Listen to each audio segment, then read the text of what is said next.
essa decisão, ela se coloca, primeiramente, em caráter excepcional. Quer dizer, né, eu até respondi a tua repórter, fizemos a entrevista, saiu ao ar, né, estava rememorando aqui. São duas hipóteses excepcionais. Primeira, imputação de crime a terceiro sabidamente falso. Por quê? Porque você hoje tem condição, hoje o judiciário é todo informatizado, você tem condição de verificar, por exemplo, o Eduardo vai lá e me imputa um crime de corrupção ativa, por exemplo, né, alguma coisa nesse sentido. Você tem condição de colocar, vamos colocar o nome do Cirineu no PJE para ver se tem alguma coisa nesse sentido, né, numa entrevista que não foi ao vivo, por exemplo. Uma entrevista ao vivo, como é que faz? Não, aí é que tá, né? As leis não têm condição de abarcar toda a realidade fática. Os precedentes, como enunciados normativos que são, também não têm condições. Esse precedente tem que ser interpretado a partir da realidade de cada caso concreto. O que o Supremo disse é a liberdade de expressão, né, e a liberdade de imprensa, que são prerrogativas e direitos previstos na Constituição, muitas vezes eram utilizados pelos veículos de comunicação para, em qualquer hipótese, dizer, olha, eu não tenho responsabilidade.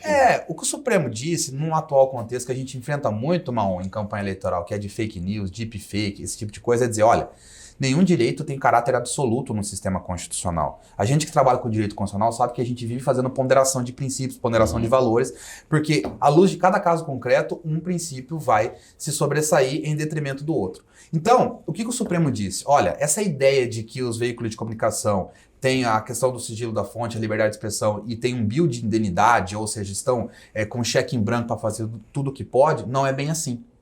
Tanto que o Supremo diz, olha, há a possibilidade excepcional, evidentemente, deles serem responsabilizados nesses dois casos. Imputação de crime falso a terceiro e na ausência de diligência mínima por parte do veículo de comunicação relacionado a algum fato que possa atingir, né, a honra subjetiva ou objetiva de determinada pessoa. E isso já acontece nas campanhas eleitorais. Que é o famoso outro lado. Não, mas sim, mas todo mundo, a imprensa ouve o outro lado sempre. Me colocar não é sempre. Não é sempre. Não é sempre. Não é sempre. A imprensa que é séria ouve, né? Mas nem sempre toda a imprensa Mas não é séria. Sempre. Bom, enfim.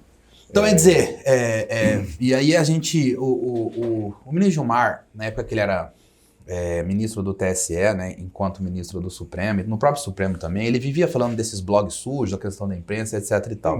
A gente não pode negar, e eu acho que o Maon há de concordar comigo, que a maioria dos veículos de comunicação são sérios, mas existem alguns que são feitos com o propósito específico, assassinar reputações. Então, nesses casos, é absolutamente claro para atender o comitê da maldade. Exatamente, que há que se ter responsabilidade, sim, e há de se ter a necessidade de responsabilização. Eu concordo.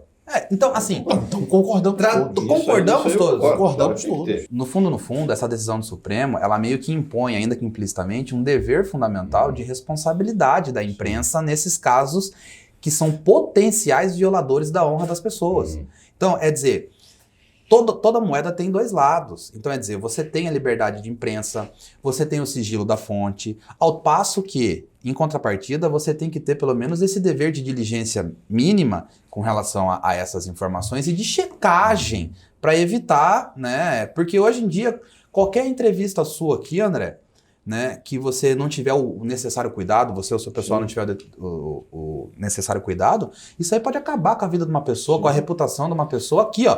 Porque aqui, ó, daqui a pouco eu olho aqui e falo, olha lá o que o André publicou, cara, mas esse cara aqui é um malandro mesmo, né? Pum, já manda para uma on já manda para 10 pessoas já manda para 100, de 100 já manda... Segmenta determinada frase infeliz e acaba com os outros.